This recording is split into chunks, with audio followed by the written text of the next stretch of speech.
कुर्बान लेकिन बोलो करने वालों सिर्फ 3 मिनट जल्दी से बैठिए। 3 मिनट मेरी कसम सुनिए, जिंदगी ने साथ दिया तो इंशाअल्लाह अजीज फिर कभी वेद और कुरान के मंत्र और श्लोक सुनाऊंगा।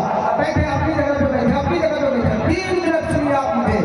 ला इलाहा हरे बाबा इल्लल्लाह मुहम्मदुर रसूलुल्लाह फिर बड़ा पूरा हो ये बिना मुहम्मद नाम। ला इलाहा पढ़ने से गुनाह मिट जाते हैं, ला इलाहा हरने पापम पाप हरण हो जाते हैं, पाप मिट जाते हैं, गुनाह मिट जाते हैं।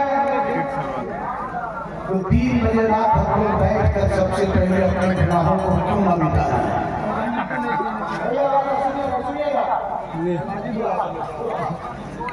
ला इलाहा हरने पापम, ला इलाहा पढ़ने से गुनाह मिट जाते हैं, इल्लल्लाह मुहम्मदुर इल्लल्लाह पढ़ने से परम पत्नी मिल जाती है, आलम की इमामत मिल जाती है, आलम की शुजाअत मिल जाती है, आलम की सखावत मिल जाती है। ला इलाहा हरने पापम, ला इलाहा पढ़ने से गुनाह मिट जाते हैं। एक बार पूरा मजमा 3 बजे रात को अपने गुनाहों को मिटा लीजिए और अपने दोनों हाथों को उठा लीजिए, अपने दोनों हाथों को उठा लीजिए और जोर से कलमे तैयबा पढ़ लीजिए। ला